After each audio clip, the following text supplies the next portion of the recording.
Not funny. No, we're not. Oh, Oops. We're little. That's because we're a little sober.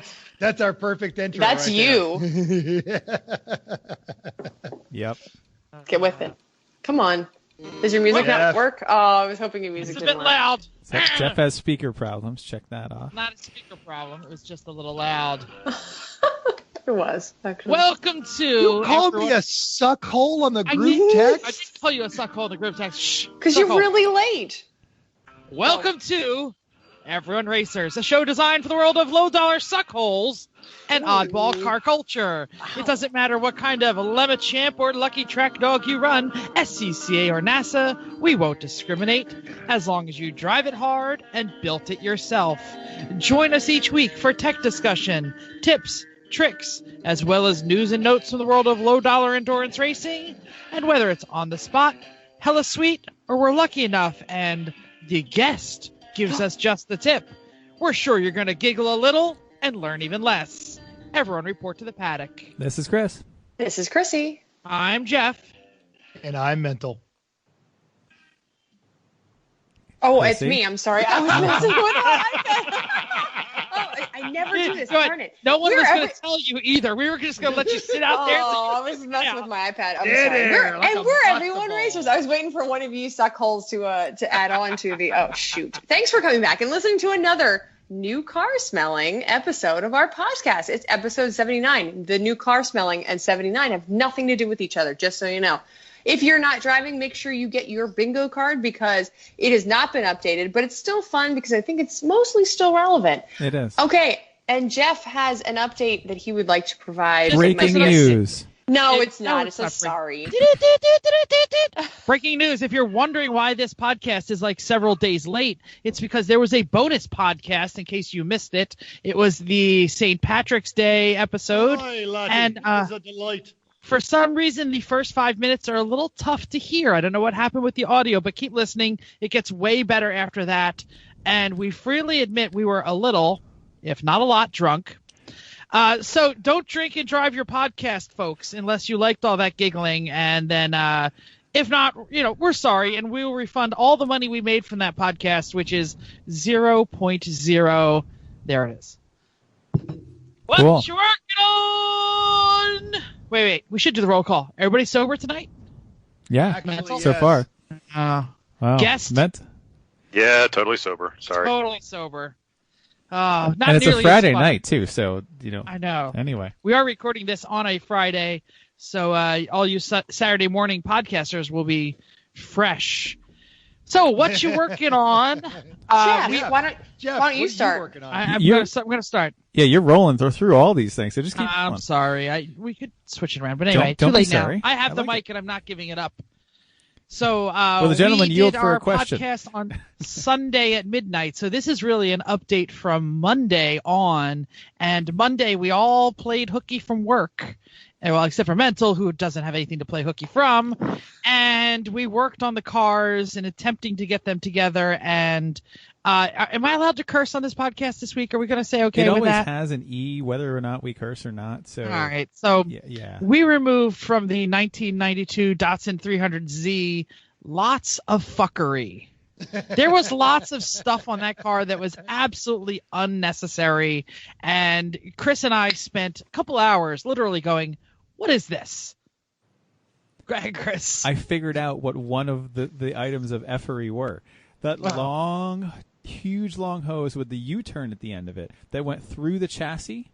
Yes. That's the tube for the radiator overflow from the radiator all the way down to the tank that lives in the front of the bumper, but it goes through a frame rail and has like 4 splices in it and doesn't make any sense because Datsun just didn't make the engine bay like 3 inches bigger in each direction. Then they wouldn't have had to do half of the effery they did. Well, and the best part is the rednecks that we bought it from, the slightly toothless rednecks we bought it from, were not using that tube. That tube was not hooked up to the overflow bottle. So it was literally the overflow just... bottle was also basically like a mason jar zip tied to the frame. It kind of was. That would be amazing. With no lid.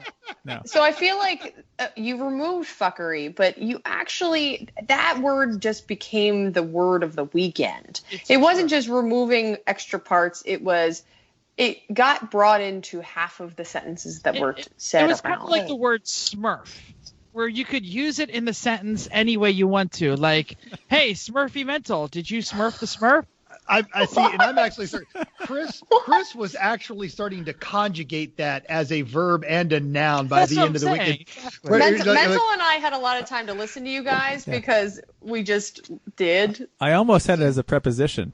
So I couldn't end sentences with it anymore. I mean, it was definitely an adjective. Yeah, definitely. So anyway, we did that, and just an update because they asked on the Sunday night, did we get the motor back together? Yes. Chris and I got the motor back together. There were about 1 million little tubes and hoses and things, and every little POS connector was like cracking, and the wires broke. I mean, everywhere, right? Every time we moved a wire, it just broke because I don't know, because old Japanese car. I'm not really sure. On that tiny little engine bay, just hooks them all. It must be. So after several guesses and connectors that may or may not have been the right place, we cranked it. No start. Mental, what you got? And Chrissy and I were over there, and we'll get to what we were working on. But you guys, your conversation very quickly took the same pace and volume when you guys were doing the wires on the Civic, which is you guys both start talking very low and very deliberate. And it's not that you're irritated with each other. And actually, it's kind of a beautiful thing because you guys are both clearly irritated, and you are being very careful to keep that irritation directed at the car. So it's the meter was going higher. Yeah. And do higher. We know where this wire goes? No, we do not know. And we could feel your anger at the car, but it was hilarious to hear over on our side while we were just covered in paint. Do you see a connector that looks like this one, but the other side? Hold on, let me look. No, I do not. I like when you were trying to put two female ends together, and you're like, because they're close to each other. This is Chris in the engine bay. He's like, "Are you sure this doesn't fit?" Yeah, like you scissoring. can't see because we're not watching. Oh, right, that's true. You're not watching Chrissy on the video, but she's literally tapping her fingers together like you're. Are you sure these don't fit? No, they don't fit. Perhaps if I keep jamming them together, they will realize that they belong together. No, they don't. At one point, Chris said, Jeff, do you remember when we read online before we bought this car that it's really hard to work on? They were right. No. They were right. No. So Z32 Wiki, another shout out because we use that thing all the time. That thing is great. We will be downloading the entire shop manual, but I want to say that we got it all together. At least we thought it was all together. Woo. And turned the key, and it literally went no spark, no fuel, no meeting, no nothing. And Chrissy and Mental were working outside, so one of them would walk through, I'm walking through the garage, and they go, because that's what we do. True. Yeah. And you go, hey, we're just lazy. Chris, security lights blinking. I'm like, yeah, we know. 20 minutes later, Chrissy walks through. Hey, Jeff, the security light's blinking. Yeah, we know that. Shut up. Right, and we just weren't listening to them at all. And then we don't know. We know a centimeter as much as you guys know. Like we know nothing about this car. But so we're standing at the engine bay, and you're we just walking thought it was helpful, or not even helpful. It's hassles is really what it was. Exactly. Because you guys are so mad. We're just like, hey, that security light's gone, and that's all. So we quickly, like, my wife is calling on the phone. When are you leaving? I'm like staring. It's like 8:00 at night, and Chris and I are furiously YouTubing, like, removing security system from 300ZX. And I found, I think, the most funniest video because the guy's accent was absolutely hilarious. It wasn't quite as hilarious as the guy from Road Atlanta, but it was still pretty funny. But he owns convenience store, and he sell blunt. I thought it was kind of. It had a little more like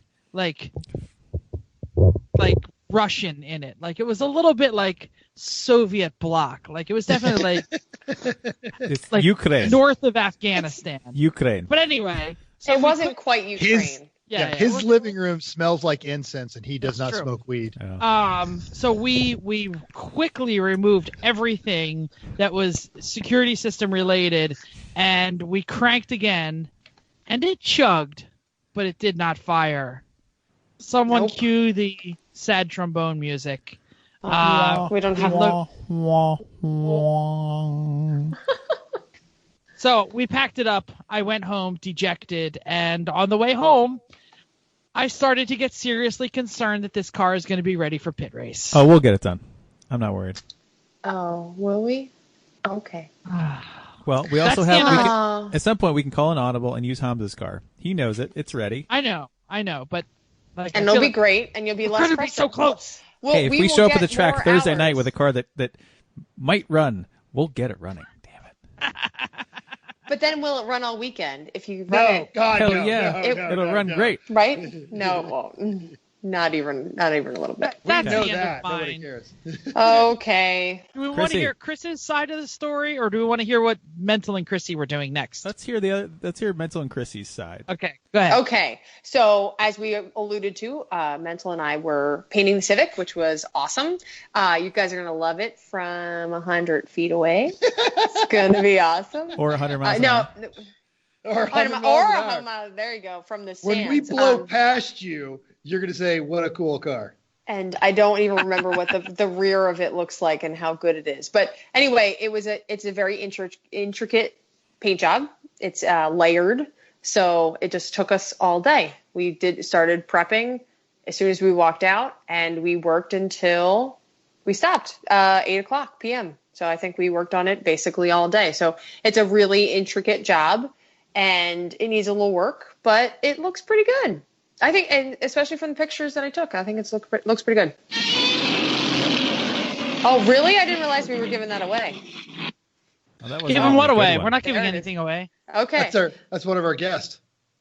Sorry, I He's a little gassy. drank a little Switch Diet Coke there.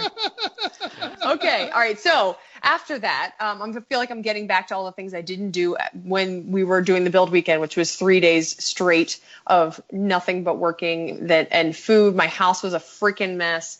So I did a lot of that, and I have some personal events coming up. Jen's wedding, my sister, wedding festivities are coming up. I am deeply involved with that, so I have to deal with all of those details. I have a Girl Scout event that I am working and that I'm running, so I have to do all the details for that. And then race prep. We have a bunch of people. There was a good conversation going on about who's doing what meals and making sure that we're ready for that kind of stuff. So that's also the aspect that we deal with and I deal with. So I have to deal with that. Mm-hmm. That's what I'm working on. Deal. Very nice. Deal. All right, Chris, what are you working on?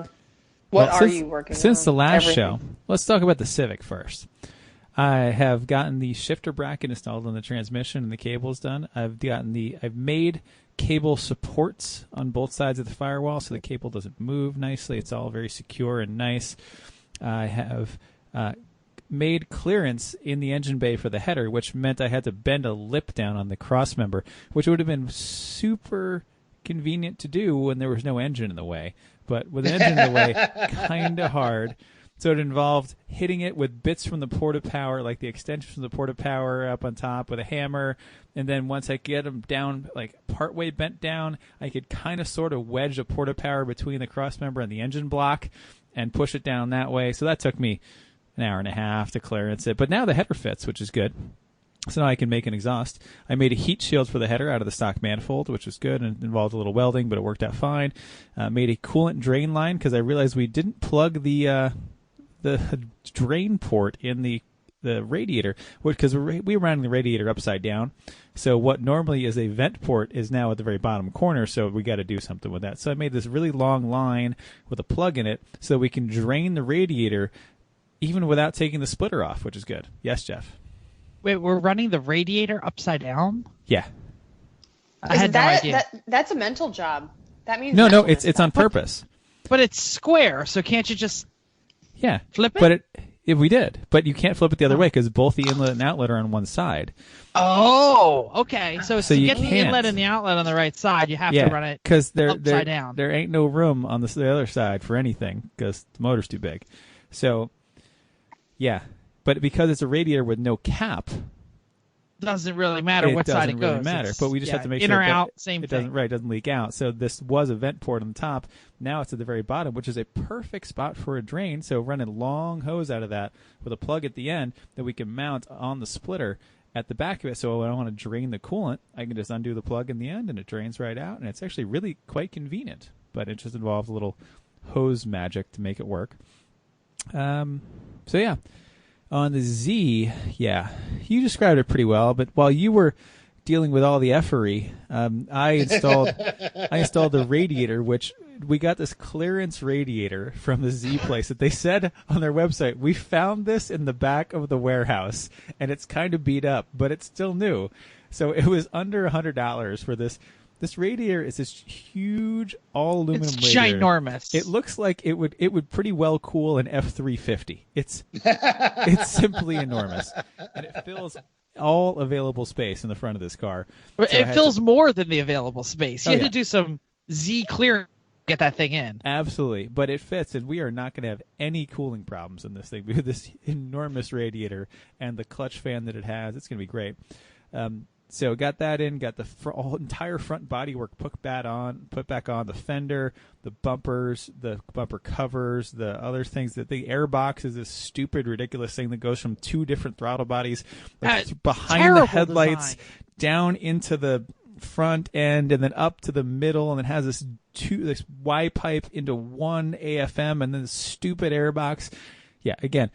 Dawson, just make the front end like 6 inches bigger in every direction, and it's fine. But no, you put this stupid motor in here. So, yeah. Anyway. Stillen has to sell something better than that. Not really. People make the dual AFM thing so they don't run to one, but those kits are like $600. No, we're not doing that. Right, the car costs us $800. So what do we do? And I've actually sold it. Like I just sold the clock for $35. Like I'm working on selling stuff, and there's some things that are worth some money, so I'm doing that. But we're not spending $600 on the stupid intake. We'll make something work. No, because that motor's not going to live in the car for the rest of its life. No. So yeah, remove lots of the effery we don't need. I put the dash in. I got the seat mount bolts ready to go. Yeah. I cursed at it with Jeff. We tore all of the ECU boxes apart till we found the one that said security, and took that out and said, take that. And it didn't work. But we're getting there. Didn't you do something to make that work, though? There was something that the security, you started Googling, and we watched the guide video, but there was something that if you it actually did fix something small. It was a little better, but it still did not run. It was Citroen better. It was a different kind of better. It was no longer being blocked by the security system. It was being blocked by something else. So it's progress. Yeah. So we don't want the security system in there. Now we can trim all the wiring out of the doors, which there's a huge amount of wiring in the doors in this thing. So we'll do that. All right. Mental, I think you're left. I am. Well, then the guest. Yes. As Chrissy mentioned, we painted the Civic. Now, I had a good theory of how we were going to do this, and we attempted this on Monday. And the theory kind of led to some other techniques. I'm actually really happy with it, and it's going to be an evolving paint job and a theme, and I think it looked out really good. And we got all of the photos from it. We got the time-lapse photos. It's like 5,900 and something photos. And every time I try to put them in movie, I've got them in Movie Maker, and I've got it trimmed down to like a Three Stooges kind of 6-minute thing where we're just running around the car and all of a sudden paint just appears on it. So we'll be putting that up as soon as I can get it to edit without crashing Movie Maker. How does it look? Does it look reasonable? Because you move the camera the whole time. So not the whole time, exactly. But you moved it a bunch. Exactly. So, because there's there's an extended portion where you and I are on the opposite side of the car from the camera doing the taping it all off. I'm like, well, that's the most boring thing ever. So I knew you were running the time-lapse camera on the paint job. And so I stood in front of it for about 6 minutes and picked my nose. Did that show up? Or It was not 6 minutes. It was, and we definitely 2 minutes. We threw the double dong at you, and now people are going to want to watch it because they want to see what actually happened. Exactly. Yep. We're building that suspense, so look for that to show up on our YouTube. And also, if I get some time, I'm going to sit down. We're going to work on that oil pan video. So we're actually generating some content here. Immediately after finishing painting the Civic, roughly about 45 minutes after Jeff left, I pointed my car south and drove all the way home. I arrived in Atlanta before lunch the next day, took a quick shower, said hi to my wife on the way out the door, and went back down to the Georgia World Congress Center to help the Greater Atlanta Automotive Media Association judge our 2019 Atlanta Auto Show Awards. Then we went to a lovely dinner hosted by Nissan. And before that, we were being hosted by Toyota USA, the new Supra. And I hashtagged all that on our media. Both of them liked it, by the way. And after the next day, we had the press day at the auto show. And Thursday night, hopped on my VFR and got down here to Charlotte. We're at the Extreme Experience at Charlotte Motor Speedway. Now, as we have alluded to, but he actually behaves himself, unlike us when we're guests on other people's podcasts, is we have our special guest who has returned. So this is Brian Medford, the former editor at Auto Trader Classics. He is a freelancer who edits the Napa Know-How blog, writes for the Southern Automotive Journal. What else am I missing there, Brian? Just marketing shill extraordinaire. Marketing shill. There you go. Now, he is also the treasurer of the Greater Atlanta Automotive Media Association, long-standing OG board member in the grassroots motorsports, and a pretty serious hardcore nerd, which he's going to allude to here in his what you're working on. So we do love the idea that you look at the way you look at some of this automotive stuff. Like last year, we talked about the Dodge Ram. We had him on for this topic because we're talking about new cars. It was so much fun. We had to have him back. So welcome, Brian. Brian, what you working on? So this week installed a new air intake on my 75 Plymouth Duster. Unfortunately, that was a HVAC system ducting dropping down on the car while it was stored in my mother's basement. So we saw the picture of that on the Instagrams. And It's the what? We're trying. It's the what? We're trying to figure it out. We were like, did it hit the car? How hard did it really hit it? Well, it draped itself. This is old school, like old house ducting. None of this flexible stuff they're putting in nowadays. So it's good tin. It was like the square box kind. Yeah, the good square boxy stuff. And it just dropped straight down in the car. And amazingly enough, I'm one of these people that you're not allowed to store stuff on top of a car. It's just one of my pet peeves. You never put a box on a car in my life. Once it becomes a shelf, it's no longer an active project. So. Thank you. Yes. So my mother had stored one box of Christmas decorations on the car trunk. Talk to Chris's mother. Location. We could play this game all day. The duct.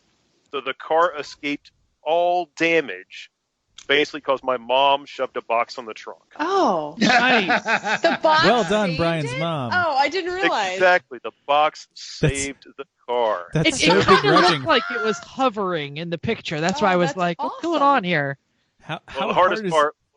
How hard is it for you to admit the mom storing a box on the car saved it? Oh, it pains kills me. Oh, yep. Yeah, I know, because that was always my fight when I was growing up. Even when I was a teenager, I had 2-3 cars. Always. I always had stuff stashed in the basement. And I'd come home and like, who's putting stuff on my car? Stop. Once you put a box on it, forget about it. Might as well just sell the car. I'm so totally not with y'all there. I store crap on my cars all the damn time. I store crap in them. So if it's in the trunk, fair game, all that stuff. I got a Geo Metro right now with a whole trunk full of stuff. So True. Probably that's more my style. Okay. So, but no, the trusty Slant 6 fired to life, no problem. We rescued the car from the ductopus that was grappling it and lived to fight another day. The other thing I'm doing right now is expanding my house. We're basically having a bunch of contractors, because I don't do this kind of stuff, add a whole nother house on the back of my house. Oh, and, like a freestanding or just an addition that actually touches? A massive addition. So it's almost as big as my garage. So we're getting out there. Nice. But it has convinced me that I made the right choice to mess with cars, because construction stuff, I don't get it at all. So It's that's what I'm working on. It's just nails, and you just have to have a level and stuff. And What's driving me nuts, though, is overseeing this project, just answering all the little questions from all the contractors is keeping me from doing. I'm supposed to be dropping the fuel tank on my 69 Oldsmobile and redoing the fuel system. I can't do that because I'm picking out light fixtures and vanities. So I hate picking out lights. Just pick something. I could, yeah. Just do it. Check this out. I got stuff to do. And they cut the power to my garage, which is also killing me. Oh, those bastards. I know. So that's slowed down my project list greatly. Wow. All right. Wow. Anything else before we move on? News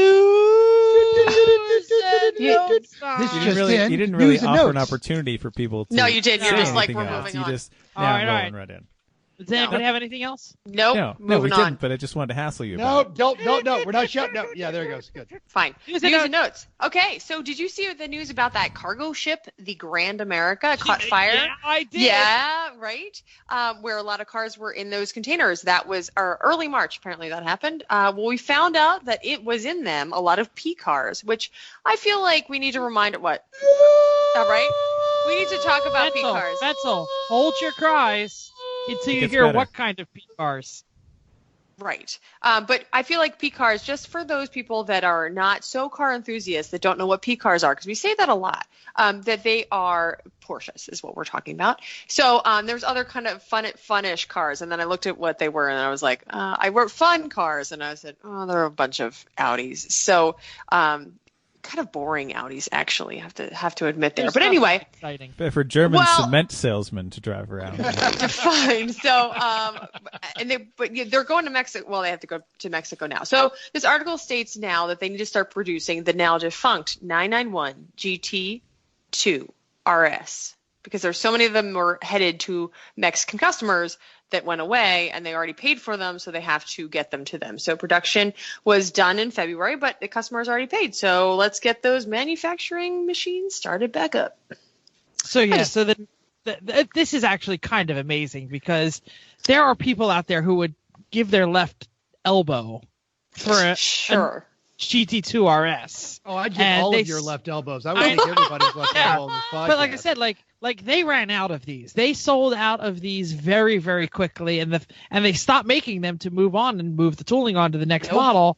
And they had to turn that tooling back on because, maybe they'll make some extras for you guys. That's what I'm saying. Just keep going, Porsche. That's what I'm just saying. Yeah. I just thought it was a fun story.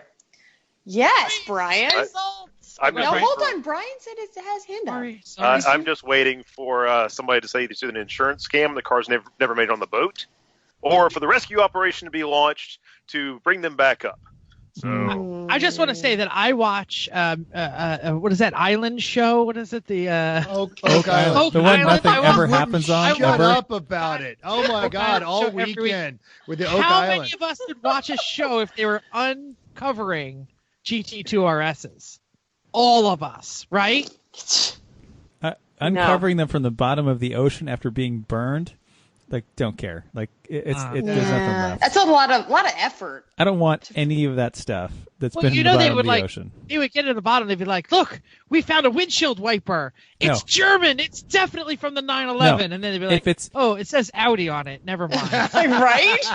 If it was Oak Island, they'd get to the bottom and like, well, here's this dirt. And this dirt might be German. And this random piece of metal might be from that ship. We found it. Like, there's nothing. They didn't find a damn thing. And Chrissy won't get this, and no one who's actually not watching the show won't get this. But in the end, it'll be a guy in a suit with crazy hair who just goes, aliens. Yeah, all right. Nobody else watches the aliens. I'm just amazed that Mental's hair goes that high. Yeah, your hair is amazing. No. Wait, do I have Mental's hair on my bingo card? I might. Wow. Anyway, let's get on. Enough about Oak Island. Let's talk about racing. Race results, Chris. All right, WRL was at Barber, which is such a wonderful track. Good for them. Love that place. They have 5 classes. Here's what happened. GP1, Edge Motorsports 1 with 271 laps. No idea what kind of car any of these people have, but hey, here we are. GP2, the winning Formula, was first, also with 271 laps, as was the second place team, Shaky Dog, who was only 41 seconds behind. That's impressive on a 9-hour race. Yes, Mental?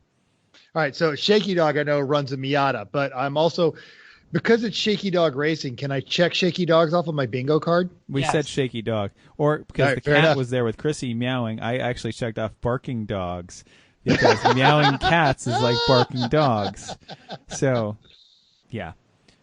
All right, so GTO, I don't know how. Hey, they apparently didn't live up to their class. Choice Racing was 270 laps. Oh, GP3 was Casey Carton with 266, get a better team name. And GP4 was PTS, also get a better team name, with 257 laps. That's nice. WRL. So our good friend Santiago, who sent us the entry list for the 100-acre wood last week, gave us an update. And on that, so Santiago, thanks again. If you keep doing that, that's just great. So of the 75 cars that started, 35 did not actually finish that race. That's rallying, baby. Yeah, that is a almost 50. Actually, no, that's more than. No, it's just under 50% attrition rates. That is awful. Now, the overall winner was Barry McClellan and Leon Jordan, McKenna Motorsport, also get a new name, in one of those last generation WRC Ford Focus. Second was Oliver Solberg and Aaron Johnston, and they third was David Higgins and Craig Drew, and both those guys are driving a boring Subaru, the Subaru Rally Team USA. But I am happy that Subaru is still supporting rally in the United States. We were told the conditions were wet and sloppy, so lots of dirt, but no snow. I saw pictures. Like, it was just mud bogs, but like no snow anywhere. So. Oh, wow. So, all that rain that we were supposed to getting. Now, Ken Block's super modified old school Rally Escort WRC, his engine exploded on stage 3. The winner actually spun on the last stage and barely beat the second place car by 7 seconds. Oliver had his hood fly up after a hard landing. Higgins had to stop for 5 minutes due to an electrical issue. The Lexus and the Escort were back and forth all day. And the Escort, the Seamus Irish Escort, sent it too hard on the last stage and broke the suspension and still drove to the finish. Go look at that Facebook photo on the American Rally Association, because that Escort limping that thing across the finish line is impressive. Lots of other people with suspensions exploding, wheels getting ripped off. So Santiago's kind of glad that he skipped it, and good on him. But I would have actually loved to see some of that. Absolutely. So they sound like some super cars out there. Oh, sorry.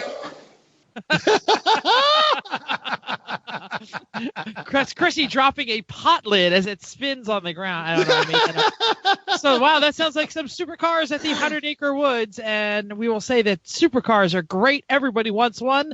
But the lottery tickets are getting expensive. So if you have one and you try and open it up on your regular roads, you're going to go to jail. So check out Extreme Experience, spelled with X's on both times. They can put you in the driver's seat of some of the world's best supercars at over 20 racetracks in America and Canada, with no speed limits, no shifter restrictions, and no governors. Awesome cars, awesome tracks, awesome instructors like Mental, Chris, or me.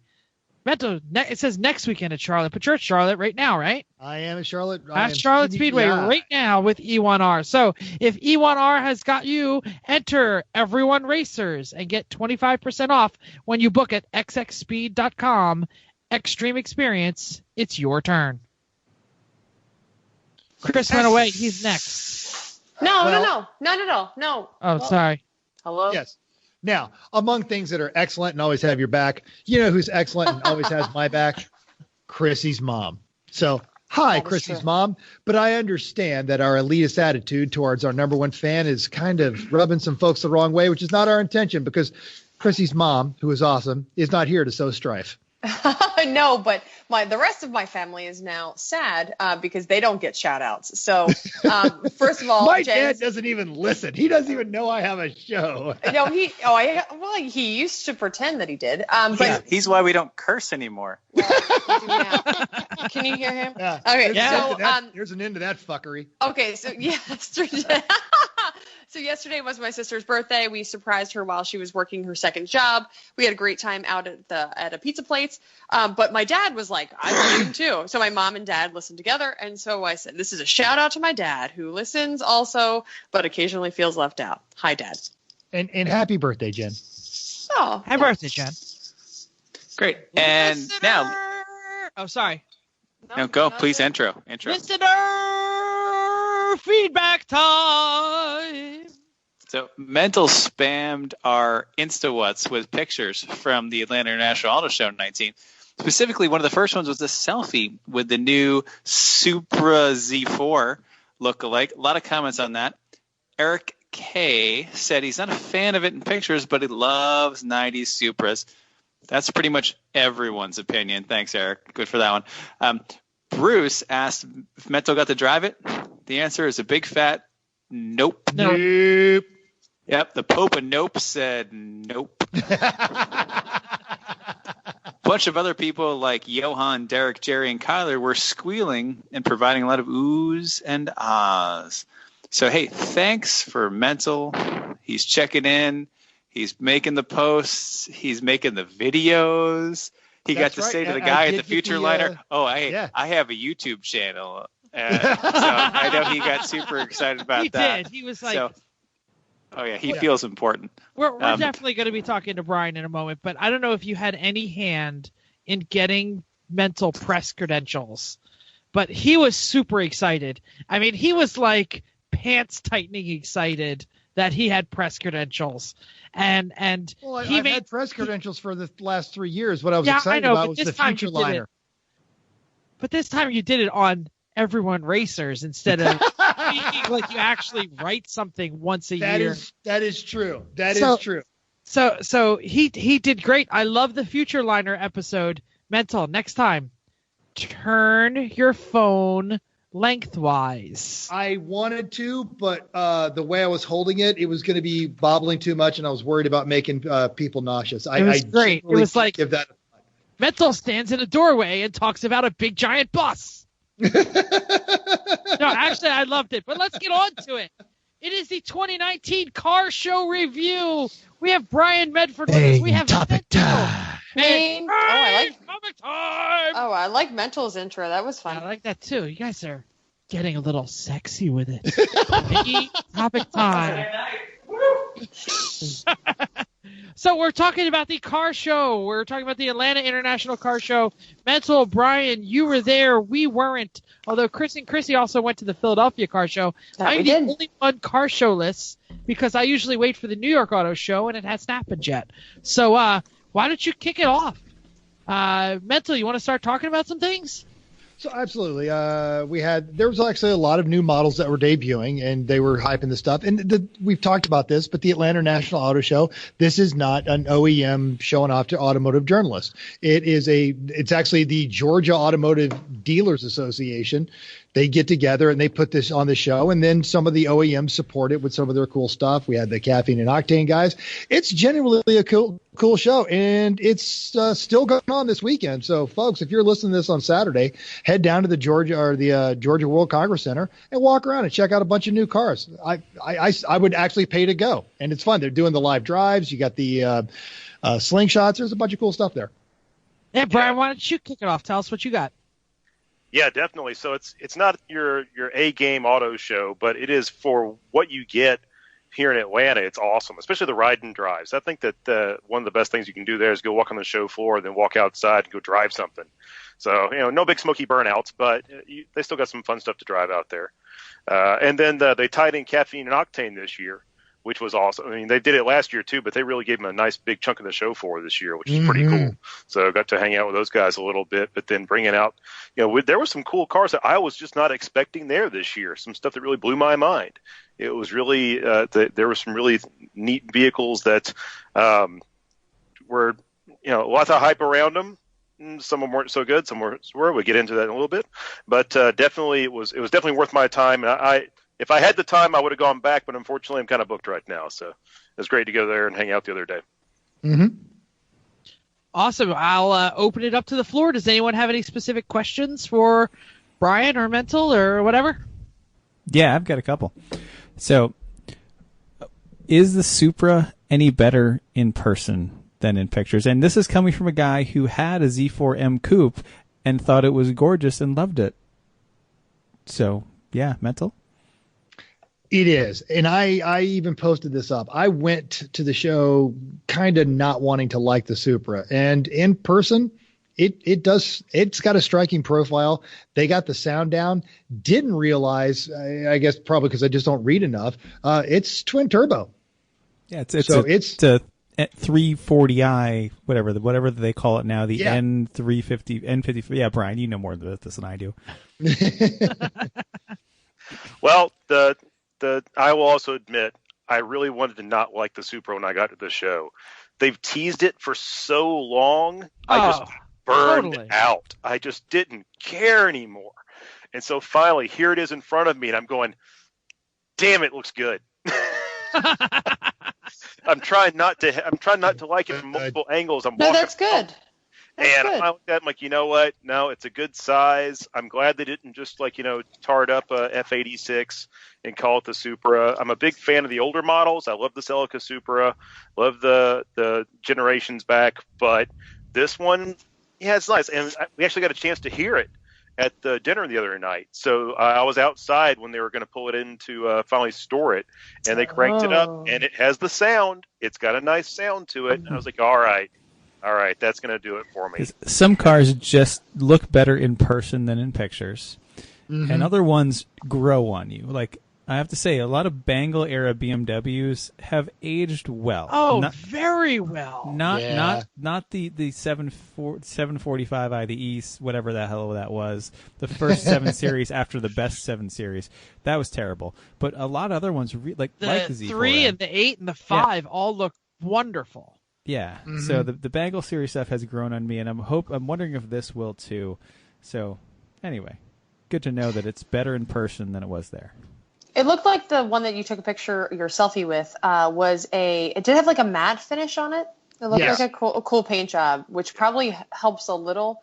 But the angle that you took it at looked really Z4M-ish. It was really nice. The roof line is very similar, and like the proportions. It's a long deck. Yeah. Or long hood, short deck, like that's the best car look, like proportions. It is. It's what the what Aston a car Martins should look like. It's what the Z4 Second best. The Jag long E-Type. roof. Second best. Long roof. No, sorry, Brian. And they rescued it from the oversized bloat that it was kind of heading towards in the last Fast and Furious generation. I was kind of worried we're going to end up with just big, fat marshmallow. Well, absolutely. The 4th gen, although like a superstar on the dyno and the drag strip, was a Grand Tourer. It wasn't a sports car. Exactly. It was exactly what that car was. But because you could crank the boost up to a million. A gazillion. Yeah, that was the difference. Yeah.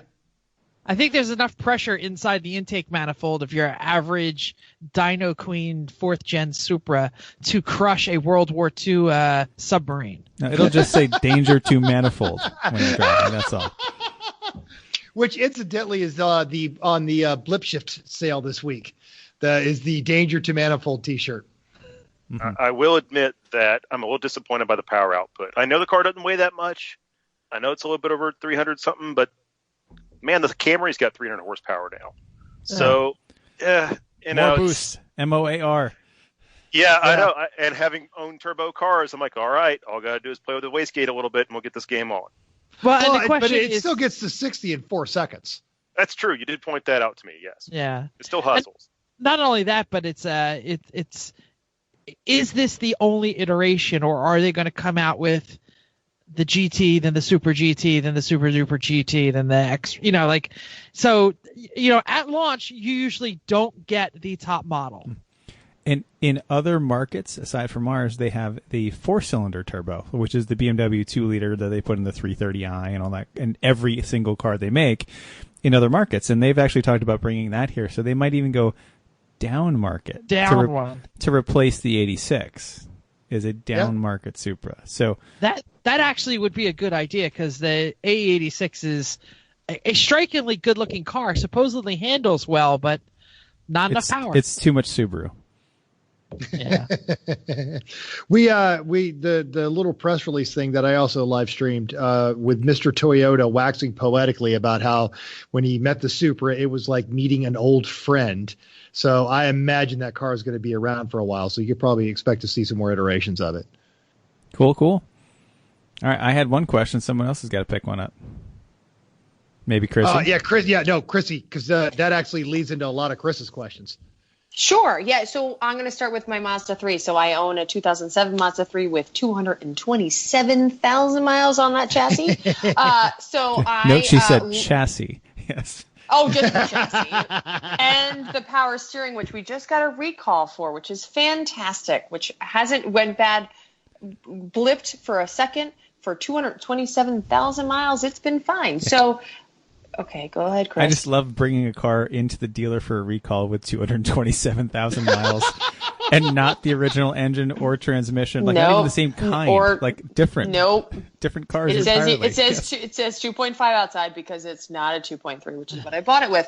So my lovely long roof for life. I love Mazda 3. So does Jeff. So we saw the Mazda 3 at Hatch, which was brand new in January when we went to the Philadelphia Car Show, and we were disappointed that they would not let us see the trunk, which is a huge thing to me. If I'm going to buy a new one, especially a wagon, the trunk space has to be sufficient, and the roof line already looks small. So tell me what you know about the Mazda 3, because what?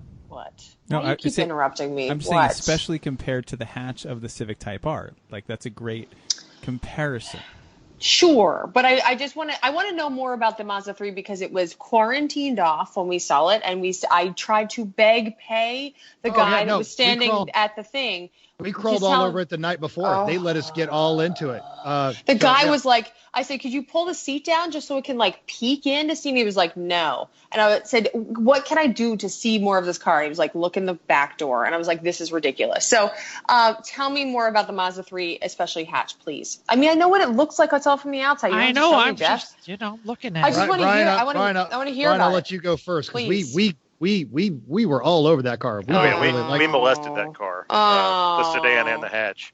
Mm-hmm. Now the hatch, unfortunately, they could not. I don't know if you ever got to the back of it. They couldn't open the hatch because they didn't have the car powered up completely, apparently. And so we were opening the back doors and climbing in everywhere else, but they could not get the hatch open. I guess how they had it disconnected for the auto show. So that like they were actually no, they got it. They got it they had it open the next day because I missed that one. Okay. And, but just it was briefly, and this it's cool, but it's good. The answer is going to disappoint Chrissy. Not very big. No, it's respectable. Compared to the Civic Type R. This is like Mental's normal Friday night answers. No, but it's respectable. This is what's going to disappoint you. The sedan, the coupe, or rather the sedan with the trunk, more storage space in the back. Massive. It's like a mafia trunk in the back. Seriously, that trunk you could throw 2 mountain bikes in there and leave the seats in the sedan. It is amazing. That trunk is incredible. We put big boxy things in the back. That's the problem. It's like it would almost fit. I'm not kidding. It's always the whole 8 size. wheel and tires in the back. That's what I need to do. If you fold the rear seats down, you could. Yeah, if you in the hatch or the sedan. In the sedan. I don't want the sedan. Look is cool. Oh. I thought it looked great. I thought the sedan was. In fact, actually, I'm working a deal with Mazda. They might get me a loaner, so that I can do a write up on it because that car impressed the crap out of me. Yeah, as soon as I saw the sedan, I walked over there. I'm like, wow, that is impressive. They had one sitting there. It was a middle of the road level. It was just the front wheel drive, but it was in this piano black color, and it was gorgeous. I climbed inside. I'm like, this is a heck of a lot of car. We didn't even look at them when we were at the car show. Mazda's interior quality has really stepped up lately. Like my mom's 2017 CX-5 is a very nice place to be. And she's got the Grand Touring. It's all loaded up, and it's a wonderful car in every way. And I think they're trying to move up market. And I was hoping the 3 was going to follow up that with the details and things. Yeah, Brian. We actually awarded the Mazda 3 our best bang for the buck award for the show. Interesting. So we were so impressed with the car. All right. Yeah. But now, not with the hatch. Well, and what they've done on both the hatch and the sedan, now this gets a little nerdy, but when they went to design the suspension, they took away all of the numbers and the graphs and the track times. And what they did is they actually put cameras on people driving the cars, and they noticed how much their neck moved, and then designed the suspension to minimize their neck movements. And it is supposed to be one of the most incredible quality rides. In fact, the rear suspension actually kind of went backwards a little bit. It's not a typical coilover. Yeah, but they say when you drive it, you will immediately notice how much more comfortable it is. So now, when the non-car people come to you and they ask what's a good starting car, you can sincerely recommend this Mazda 3, especially for the money. Well, we did anyway, but we will because we're all Mazda people. My neck's moving. The thing is that I'm sad about this neck roll is that my car right now, if I hit any bump, I go. I must be rallying. Nobody on the podcast can see this. I hit so hard that I go, oh, and I like my core shakes. So if it's more comfy, that means coilovers or conies and iBox fork lines are coming right after I buy the car, because that might happen. Yes, Brian. Well, because you put your hand up. Well, as we're sitting there in the press conference, I walked over to the PR lady from Mazda. I'm like, all right, now you're offering this car on an all-wheel drive, and I see a hatch sitting over there. Like, it will not be very long until somebody rebuilds the 323 GTX out of your new vehicle. Hell yeah! You'll be a hero for doing it. Yes, well, that sounds good. Before someone figures out how to stick the Mazda CX-9 or CX-5 2.5 turbo into the spot where the 2.5 non-turbo goes, and et cetera. Why Just not? having the all-wheel drive drivetrain in place gives me hope. We're doing some fun Lego play games with the driveline there. Well, I think that your answer to my question is concerning on my list of cars, because it's good and bad. It's like, yes, the interior is lovely, the dynamics, like the details are lovely, everything's great, except the hatch isn't all that big. So, I mean, but that is like the selling point of what I'm looking for a new car. So I'm not saying the hatch is bad. I'm saying the trunk has more space. Go drive it. You'll love that car. My father says that his trunk is bigger than my hatch because he has the sedan and I have the long roof. But it's about fitting the bulky items in. It's true. It's exactly right. It's all about the size of the hole. Yep. Because the hatch has the bigger mouth. Get your mind out of the gutter, people. I'm talking about trunks. I'm talking about putting junk in the trunk. But I hear the size of the hole when you're putting junk in the trunk. Yes. I agree. Yes, that is really the biggest. That's why I'm getting a long roof, and that's why I'm looking for a hatch. Yes. Is it my turn to change topic? Fine. Bye. If you want a hard car with a big hatch, get the Velar or the Sport Brake or something. I saw a Velar on the road. I sent Chris a picture. I'm sorry, this is hijacking. No, go ahead. Yeah, I saw a Velar on the road. Velar is the other car that I said would be hilarious if I took. And then I'm pretty sure it was mental coin the phase. That means that I looked like I would be, first of all, am I just worked out or I just got up and I'm taking Skylar and Dakota off to lacrosse practice, which I saw the lady that was in there and she totally looked like she did. She had big like sports headband. She has a bob haircut. Huge diamond earrings. And I was like, she legit looks like she may have just worked out, may have just gotten up, and it was 4:00 in the afternoon. But she also, I'm sure she was picking her kids up from some kind of practice. She needs to speak to the manager. Yes. Definitely had to speak to the manager haircut. Oh my gosh. So the Velar, what a lovely car. What a beautiful car. I would just feel like an asshole driving it. That's what I'm just going to say it because we already cursed on this podcast. Okay, I'm sorry. Sorry to hijack. Go ahead. No, it's fine. I just wanted to ask to the boys who traveled to the show, what's up with the manual transmission? Those of us that we know in our brains that the dual clutch is better, but we love the 3-pedal. We recently talked about everything you can get in 2019, but is there hope in the future? Was there anything out there? Were any of them on the floor? Were they selling anything? But the Mazda 3 is available with a 6-speed manual. Only in the GT package. That's it. Like you got to load it up. Yeah. Oh, Civic Type R. But no, it's a dying art. Well, even the Mustang now is going to be the 2020 Mustang that they just released. The Mustang is, but we'll talk about that one. The other one you're talking about in a minute. Yeah. All right. Well, just roll into that one. Roll into that. Go. Yeah, we can roll into that. I did have a question written down here, and it is kind of connected. What is up with the Mustang? The GT500 just got the specs just got released. It's going to have 700 supercharged horsepower. The GT350 has a flat plane crank, 7-speed dual clutch Tremec transmission. Is this still like a muscle car, pony car, or has this become a Halo car? Is this a competition for the Camaro, or is this like Ford GT Corvette territory? What's going on? Having spent some time in the Mustang world, I used to work for a place called Mustangs Unlimited and used to travel to car shows a lot, see a lot of this stuff.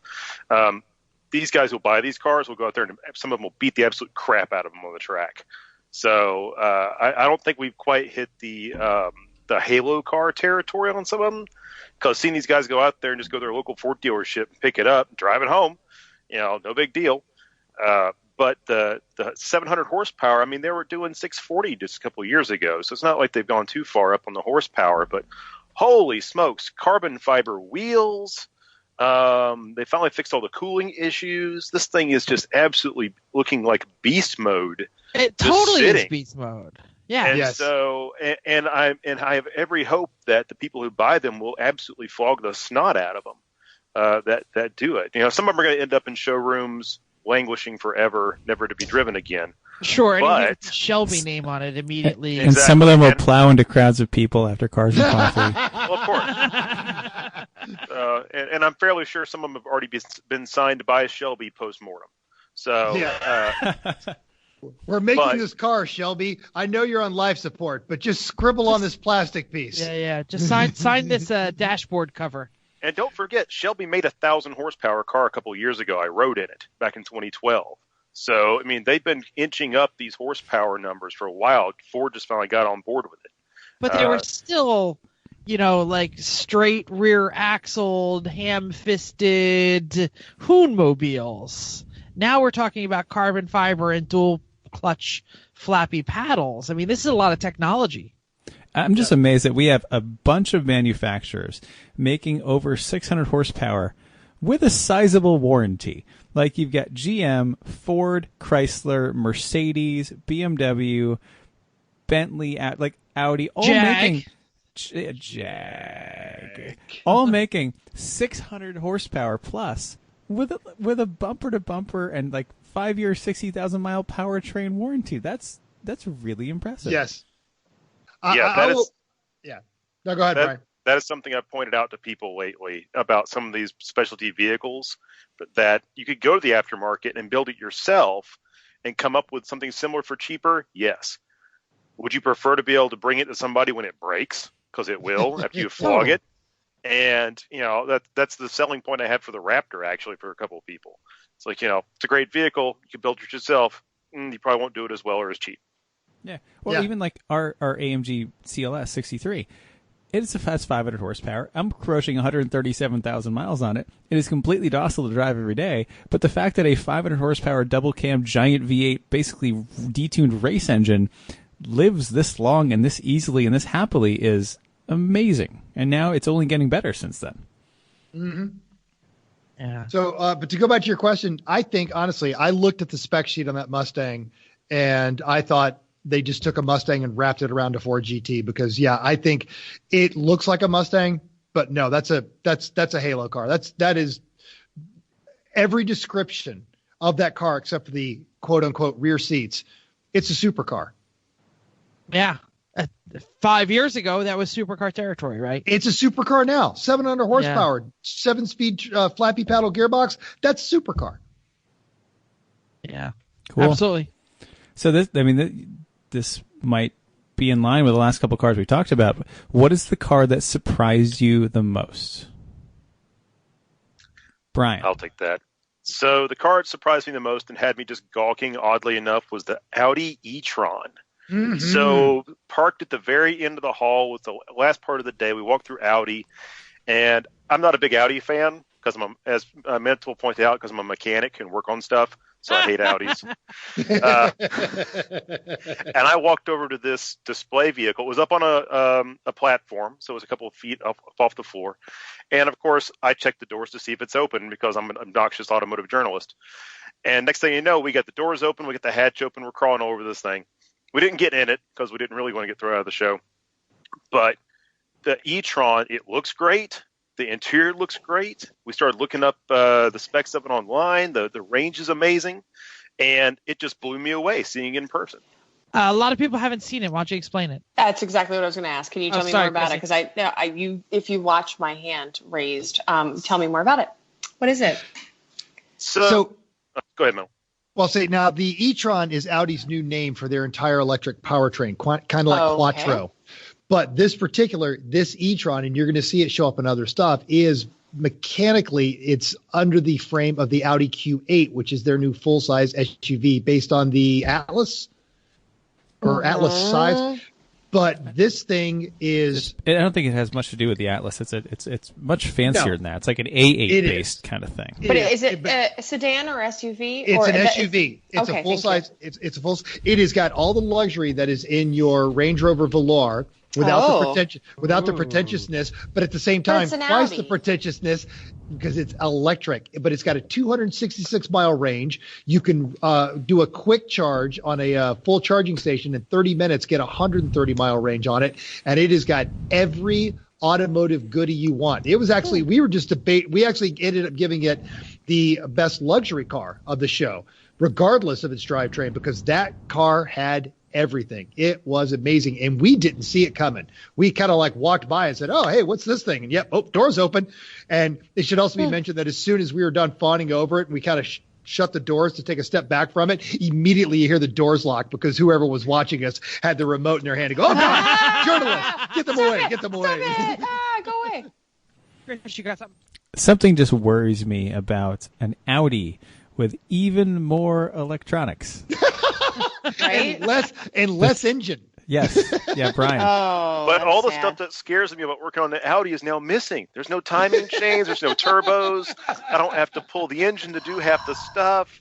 Electronics equal check engine equals yes. Audi sadness. Audi right. Sadness. That was interesting. All right, Chrissy, you're up next. Oh, my next question on tell me the Jag. How did Jag stack up on there? Because when we went to our auto show, we were really disappointed to have no sedans, very limited Jag vehicles. Oh, I'm sorry, there was a sedan. There was the fancy sedan. No, they had the E-Pace. No, they had the E-Pace. I'm looking at the Sport Break is what I'm looking for. We were Jagless. Yeah. Jagless? Your silverware is safe. There were no Jags. No Jags at all? No Jaguars. No Jaguars. Really? It's like a BMW skipped the Philadelphia one. Yeah, right? Jag skipped we it. kind of got skipped by a few manufacturers. Wow, that's a shame. Which other manufacturers were not represented? I mean, we shouldn't focus on that, but I was just wondering. Mercedes didn't show. What? Because North American headquarters is in the city. Yeah, they don't sponsor that football stadium, right? No Porsche? No, Porsche was all locked also up anyway. Local. They usually are, but they're no local. Porsches, that's sad. Yeah, exactly. And their mental's employer. Go ahead. Allow me to interrupt this program for just a moment. Sure. I've just received a text message from one big sexy Darren. Yes. Who is checking in with some listener feedback, and he's excited that on the drunk show that Chris mentioned the F1 soundtrack and the gadget car because it was amazing. And I said, "Oh, we're recording right now," and he sent a picture to update him on what you're working on. So Three Pedal Mafia South currently right now rebuilding a Neon to run in Champ Car. Really? And fixing the roll cage in Sorry for Parties 944. Yes, because they have a South. Dean has roped Darren into this now. That's good. Exactly. Well, you have friends with like minds. And why not? He sent pictures, and literally you can see the arcing inside the Neon behind the picture of the 944. All right. So, all right. Dope.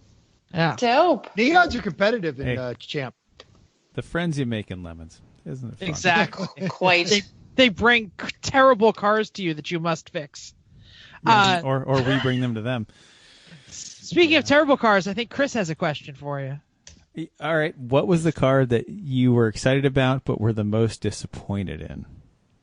Brian. The Hyundai Palisade. What the hell is that? It's a Hyundai. I'm automatically disappointed. No. See, now I am a Hyundai faithful. I owned one for 8 years, a Santa Fe. It saved my family's life, so I'm very happy with the vehicle. It has been replaced with a Kia, which I am extremely happy with. And so I went to the show, very happy to see the upcoming Kia and Hyundai twins, the Kia Telluride and the Hyundai Palisade. And we first came upon the Telluride in the Kia booth, and we looked it over and whatnot. It's brilliant. And so we then meander over to the Hyundai booth, and after I stopped drooling over the new Santa Fe, we walked back over to the Hyundai, the Palisade, and we looked over it. I just went, this is just not good. It's just not good. It's not terrible, but the Santa Fe was nicer, and this is supposed to be their new flagship. So the badge engineering just touched you down. But Hyundai is supposed to be the good one, though, not like. Exactly. Can you tell us about what they are? A really good package. I don't know what they are. I mean, is it all like the Santa Fe? Is it just like a small SUV? These are full size. These are like a pilot competitor. Okay. The Telluride's a little bigger. Okay. Yeah, not quite a Tahoe. That's what I was expecting, a Tahoe-sized vehicle, but was not. More Grand Cherokee size, really. But 3 rows, though, either way. Okay, great. So they're not even that's small. I was pilot. Picturing small crossover. Well, if you were talking Santa Fe, so I'm not familiar with the other one, so that's good. Thank you. We were spitballing trying to figure out which chassis it was built on, and we thought it might be built on the Kia Sedona chassis, but after some research today, I found out it is not. What is it? Whole new chassis. I would say that the new Santa Fe, a coworker of mine bought one brand, like we got rid of his company car because he got a different job and got a brand new 19 Santa Fe. And I was totally unimpressed riding around in that thing. The engine was coarse and loud. The material quality and the interior was a huge step below my mom's couple-year-old Mazda CX-5, like really notably short distance below. And then it got lemon lawed for steering issues. So my initial impression of the Hyundai Santa Fe, the new one, is all around pretty poor. Jeff? I'm going to be honest. I have heard about NVH and just extreme weight porkiness and non-excitement in the new Hyundais, but really I have not heard about a lot of maintenance issues, especially in the newer stuff. So I am surprised because they have become one of the quality manufacturers out there. Just they weren't making anything exciting. I have to say the Hyundai was trying to be very. They were quite good to my friend who was doing it. They gave him a loaner Sonata for a while. They were paying his payments for eventually they lemon lawed it, and they were offering him a pretty sizable amount of money to get into a different one. And he said, "No, I'm done with this. Like I didn't really like the car that much anyway. It wasn't what I expected. It was worse than I wanted." And so he ended up getting a CPO Acura RDX and is thrilled now. So wow, excellent. Yeah. Anyway. It's good to hear a positive story from a lemon law story because they are. I everything I have read has been so tragic. Fighting the dealerships, fighting the corporation. Well, he was driving the Sonata for about 2 months while they were waiting for fixes to the steering parts because they got the first new rack and whatnot in, and it didn't work. So eventually they said, "All right, we're done with this." And yeah, but I was excited. Like it was a brand new model. I was really looking forward to it when we rode around, and I was like super unimpressed. It was steps below the CX-5 in basically every way. Kind of sad. Anyway, real world top tip. Thanks. Go buy the Mazda. Mental, were you disappointed by anything? We kind of went over there and looked at the new Lincoln Navigator, and what that is supposed to represent, and it's a Lincoln, and it was very Lincoln-esque, but do I hear gaudy? And what do you mean by that? But I've heard the seats are amazing, though. The seats are supposed to be spectacular. The seats did look amazing, but like the styling just wasn't clicking with me. And then after we went and looked at the Audi Q8 and the Audi e-tron, I went back and it was just. Was it a design mess or just? Was it? They're like $90,000 too. They're not cheap. No, not the what's the Aviator. Thank you, the Aviator. I'm sorry, I said Navigator. I meant Aviator. No, the Navigator was the Aviator was. The Aviator like is an Explorer. It's a fancy Explorer, right? It's honestly, I thought the Explorer was nicer, and I don't like the Explorer. But honestly, the Explorers have gotten so huge, I could see why you thought it was a Navigator. Actually, it did run on the same size tires and wheels. They were both running on 22s. We looked at that. Dubs, yo. Yeah. My biggest complaint with the Aviator was the steering wheel was like Russell Crowe's codpiece. it actually did. Wow. It's one of those things that once you see it. Let me check my bingo card. Russell Crowe codpiece. No, not there. Not even once you see it it in general. Wow. No, but maybe it should. Once you see it, you Noted. can't unsee it. You'll look at every Lincoln, you'll see the steering wheel on and go, damn it, Brian was right. All right. Wow. I just had a quick question. I think the answer is no. Did you get any whiff of anybody from Chevy about the 2020 Corvette? Any news, any notes, anything? No, but they did display a new Z06 convertible with a bigger trunk for your straw hats, Tommy Bahama shirt, and your folding lawn chairs with a ridiculous erector set wing on the back of it because you're going to take a rag top on the track. No. That's all exactly right. That's fantastic. And I'm going to look at Brian. I'm stealing the lawn chair and the umbrella bit from him, but the Tommy Bahama shirt was mine. Does it have an extra gold chain storage compartment? Nice. Just a little pouch on the side that you just As go the like this. resident sort of Corvette owner, I am agreeing with all of this. You're not going to stop Yep. it. Now, and somebody put in here about a car I would spend my own money on. I know I was about to ask that question. Please ask that question. What car would you realistically spend your own money on? There we go. Thanks. Thanks a lot. We just went into the whole thing about Hyundai and their diminishing quality, but they did spin off Genesis as its own brand. The Genesis G70, available stock with a turbocharged 260 horsepower four-cylinder or a twin turbo 360 horsepower V6. That's a 3 Series competitor. Is that one, right? It is. And and if I was BMW, I'd start paying attention because that thing is gorgeous to look at. It is a great interior and it's got the numbers to back it up. And given their warranty and their capability, while they don't always do it, their capability to build some pretty bulletproof vehicles, I think this car is going to be outstanding. Cool. Go, Chrissy. Is he? You said G70. Yes. I did not know what you're talking about, so The Genesis G70. No, I know. Genesis I now know. is its own brand. They're falling into the infinity trap of our names suck. It's fine. I Googled it. Yeah. Yes. It looks Yeah. very Letters and numbers. It looks very unassuming. It looks very boring sedanish. I have to say. The one that was there was a really nice blue with the black wheels on it, and it had the sport interior. I mean, sure, it's pretty, but it's like They still need a better name, though. it feels kind of just like it just looks like a boring sedan. Like it kind of if you don't see the Genesis logo, it kind of looks like a Lexus angles. Well, that's I what think they that's would what they're love. They would trying, love to yeah. hear you say that because Sure, but I'm just saying, like I'm looking at the pictures and I'm just kind of like. They need a better name. Like you got to do better. Like Audi. Audi. Infinity ruined Audi. it when they went to Q everything. Like no one knows what the hell anything is no one knows anymore. the difference between a Q40 and a Q50 and a Q60 and a Q82 and a No. Q8. Yeah, no, I'm looking at it. Yeah. Well, and let me say that I think it's fine. It's very lovely, but I mean, if it looks better in the picture, It's not I'm sorry, a Jag. I'm sorry. Go, Jeff. Is this on the same platform as the Stinger, or is that the smaller one? It is this one. No, that's the Stinger. That's the Stinger. I think the Stinger was a great looking car. If it had three pedals, I would definitely take a shot at it. Ugly. See, in real life, I thought the front end of the. No, but you know what? It's got that Teenage Mutant Ninja Turtle like smile that all the Kias have. Yes. You know, and Have that's you seen looks my dumb. Mazda 3? It looks like freaking- Oh, you do have the big Looks like the happy Joker. smile, Mazda 3. He has. Yeah. He has a Chrissy, smile. Jeff's got the at first I lulled. He has the difference in those Mazda 3s.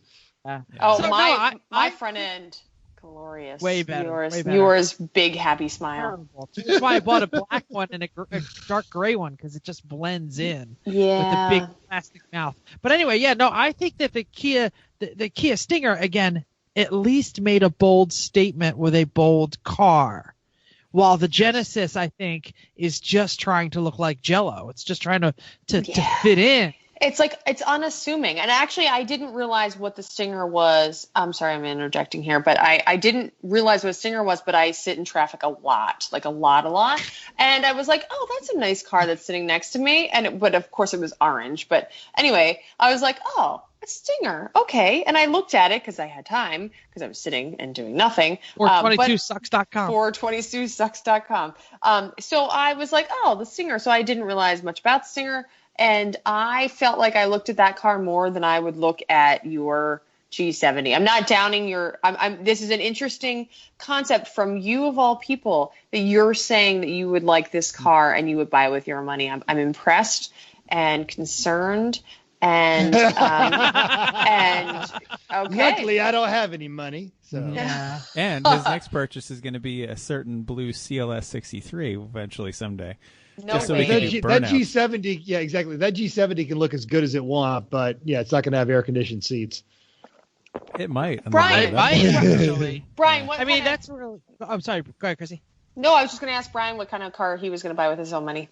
So totally against the grain, I want the new Jeep Gladiator. I worked in the aftermarket Jeep world Nothing for a wrong while, with that. I love and I am a dad. I got 3 kids. I miss having a truck, even though I know everybody's going to ask me to move stuff for them. But dang, I like the way that thing looks. It does it for me, and I know that it's more. It's right in line price wise with what you'd pay for a normal 4-door pickup truck. So why not go ahead and get the Jeep? And you can pull the top off. It's a convertible pickup truck. So like the Pull 91 the front windows, Dakota. everything. yeah, you drop the front. Yes. Pull the doors off, pull the top off, and then go get some mulch. That's all you're going to do. I just don't understand why, as much money as the Wrangler has been printing for Jeep for so many years, that they haven't done this sooner. That's it. Excellent. Sure. Agreed. Yeah. Agreed. Totally. Well, they had the kit you could buy. A couple of years ago, you could buy a JK kit to put a bed on the back, and they Yeah. sold a bunch of them. They were expensive. I'm Right, Like, sure. that's People easy. people That's would just rather easy. just buy it, and because they can't Yeah. finance the kit for 84 months like Well, they and I can can see the new that. one. I could see why the kit wouldn't do as well because it looks like the wheelbase is different because the rear wheels are really. I mean, I'm googling it as we're talking because I'm not familiar as much as I should be. But the wheelbase is really in the above the bed. It's under the bed, right? Yeah, it is much longer. The So I would Gladiator imagine it would definitely be- has a bigger wheelbase than the Wrangler Unlimited. Yes, so, right. without And then doubt. even if you put a bed on that, it would just kind of be like hanging off the back kind of thing, or you have to like cut off the back seats type thing. So, I mean, I could be wrong. Just guessing. Brian, go ahead. Jeep will sell a bazillion of those things. Absolutely. They will be blocking intersections Yeah. in Johns Creek instantly. You're Yeah. going to see them all over That's Ashford the Dunwoody snotty Road. neighborhood around Atlanta is where he's talking. Oh, okay. There are going to be so many of those on Martha's Vineyard in about 6 months. Yeah. You think? Totally. Okay, Totally. See, now- Oh, yeah. Until the new Land Rover Defender comes out, then they'll all be replaced with those. Wait, So- don't they all have Velars?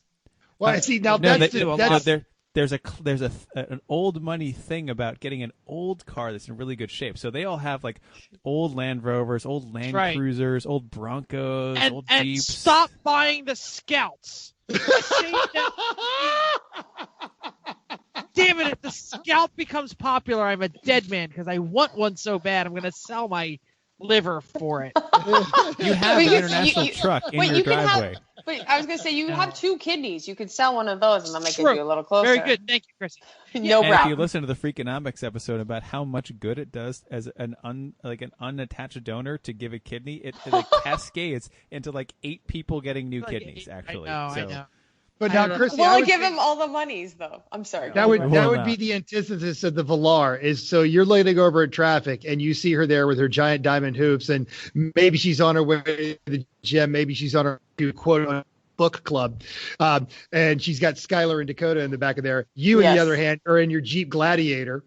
You've got CNC Music Factory pumping through the speakers. You've got a tiny little 24 Hours of Lemon sticker on the back of it, and you just look over her. And my foot is hanging out the no door, right? So my foot is literally like out the door. My arm is out the door. So I am just actually hanging out of my car. You need your foot back because that's one of the few things still available with a manual transmission. I need my foot back. Question is, will the Gladiator have a fold down windshield? Yes. Already has it. Already has it. That's what I needed to know. It involves tools like to unbolt things.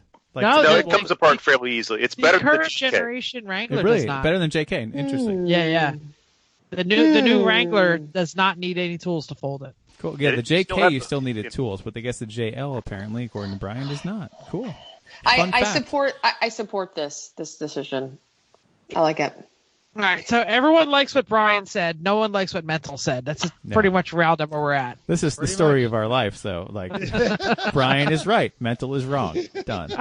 We won't bring up that he said he likes a Hyundai, but that's beside the point. Sure, it was between Hyundai and Kia, and I was like, oh shoot. Although I have said on this podcast, I would totally consider a Veloster N. I also said on this podcast about the car that we absolutely hate, and mine definitely started with Kia. So, yeah. And any last thoughts from either of you gentlemen about the Atlanta Car Show, or Chris and Chrissy about the Philadelphia Car Show, or anyone have any tips for me getting the sweet journalist deal for the New York Auto Show? Because I don't know, I got to maybe try and get in on that. Or don't tell it on this podcast. We're working it. Mm-hmm. All right.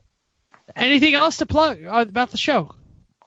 Going once. Yeah. Oh no. So yeah. Mental's been plugging this for weeks. Kidding me? Yeah. If you're in the Atlanta area, go down and check out the Atlanta International Auto Show. If you don't make it this year, go next year. It's a good show. It's put on by put on by consumer advocates that want to give you the best options. And everybody's down there doing the drives. You can drive the new Nissan Leaf Plus. You can drive everything that's cool. The reason that it's put on by consumer advocates is why there's no Jag there. It's because the consumer advocates say don't buy one of these. No Jags. Okay. Remember, he's recording, so we have no idea what he just said. Yeah, just say it again. But eventually we got Mental back there. No, I said the reason that there's no Jags is because it's put on by consumer advocates, and they say just don't buy a Jag. That's all. Don't buy a Jag. Oh. Yeah. All right. Tip. I feel like I need to say this because I'm not giving you just the tip this weekend or this episode. Brian is. Brian, tell us what's just the tip. So, a tip for those out there who keep replacing parts on their cars and finding it breaks the same way again and again and again. Napa Auto Parts has a parts line called Napa Solutions because they figured out why the original part sucks. They take it, reverse engineer it, make it better, and you can go buy it at your local Napa Auto Parts store. Awesome. Is there a way that you can walk in and find out what is offered in the Napa Solutions line? I know you're not a parts guy, so. Best way to do that actually is probably on NapaOnline.com and just look for the Napa Solutions. Or you can actually Google, I believe, that Napa Solutions has its own catalog. Oh, that's fantastic. And I'm sure they have solutions for stuff like the crappy front suspension in the GMT 800 chassis, because in most of those, like terrible. Right. Except mine, for some reason, with 171,000 miles, I haven't replaced a damn thing. I don't know why, but it's not broken don't yet, say that. so I'm leaving it alone. Say it. I bet you they have a new kind of S10 starter that won't heat soak and destroy itself. Yeah. Or maybe a Jeep Cherokee ball joint that won't go every 70,000 miles. No, nobody can figure that out. Very fortunately, this is not your problem anymore. So door hinges for every F body and G body, the two-door that General Motors made ever. This seems like a challenging list for Napa Solutions here. I'm like, Brian, normal things. Brian, do you have your favorite Napa solution part? Actually, oddly enough, it is the repair for the Chrysler minivans that they figured out why the heater hoses keep splitting. And so the stock ones, if you buy a stock one, it's a piece of plastic and it splits, of course, and leaks. But the Napa ones are made of metal. So that I thought they were pretty good. They finally had a good solution. And the other one is, oddly enough, Subaru. Anything. Anything. They sell a ton of the Subaru armrest repair kits. So I guess all the kids Really? waiting for their girlfriends in high school to pick them up. Well, that's your vape hand. It kind of weighs down on it, right? The center armrest in the Subarus. That's funny. Yep. Terrible. So the vape hold. That's awesome. Brian, why don't you plug why you know so much about Napa? So I am actually the editor of the Napa Know-How blog at knowhow.napaonline.com. I don't work for them. I am just a freelancer consultant guy who helps runs that show. So got a bunch of people write for us, and we put together some pretty cool content. How do we get there? Where's how the easiest way to go someone there? contact you if they want you to freelance something? Hold on. Say that again. Chris was talking over you. Go ahead. If someone wants you to freelance and write something for them, how do they contact you about that? Okay. So to reach me, it's pretty easy. It's brian.s.medford@gmail. And I've been in the market. This will be my 20th year working in the automotive industry, professionally with car parts and cars. So I am getting older and didn't even realize it. But if you want to see the kind of stuff I do, even though I only write every once in a while, but see the kind of stuff I do, you can go to knowhow.napaonline.com. Awesome. We're not killing cats. I promise that it's a very happy cat. Did it sound like I was killing it? No. It did. It sounded a little painful there. Let's talk about next week's show. Mental has no idea what we're about to say, unless, of course, he looked at the screen. I did. I just scrolled up. Yeah, I know. This is a good one. I love it. Yeah, next week we are going to be talking about our favorite books about our favorite topics. And, of course, our favorite topics are cars, racing, building, renting. It could be about cats. You can have a cat book. About dogs. Yeah, there's definitely some crossovers. Maybe we're going to be talking about wrenching in cars or racing in dogs and all of the above, right? I mean, Brian, you want to help us out here? You got a favorite book maybe we should read for our book club? I do. It's Cannonball, one of my favorite books. Okay, cool. Stays within easy reach of my office anytime I need a break or a laugh. So I love that book. Read it multiple. That's a great one. That is an excellent Top one. tip. Thank you. All right. I am getting my speaker out because it is time to wrap this puppy up.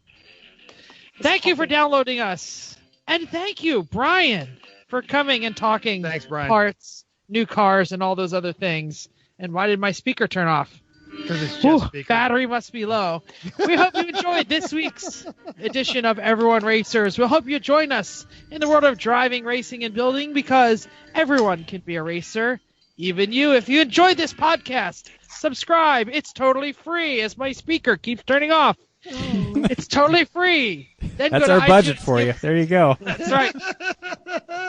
Send $5. So right, give us money.